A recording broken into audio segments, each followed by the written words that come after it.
In this short tutorial, you will learn how to enable notification history on your Samsung device. Notification history is a useful feature that allows you to view past notifications that you might have missed or accidentally dismissed.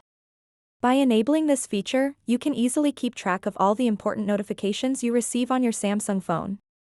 To get started, swipe down from the top, just like this, and then tap on the gear icon at the top right corner of the screen. Once you are on the settings page, scroll down a bit, and tap Notifications. After that, tap Advanced Settings.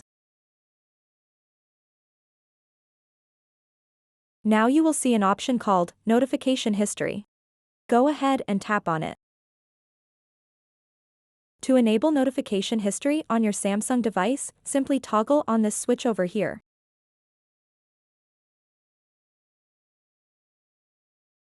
From now on, you can access a log of all the notifications you receive on your Samsung device from this page, and you can review those notifications to easily stay updated and catch up on any missed information or events.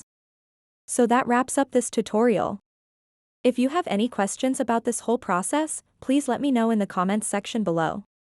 And if this video helped you out, please give it a big thumbs up and subscribe to this channel for more tutorial videos like this one. Thank you so much for watching, and have a good day.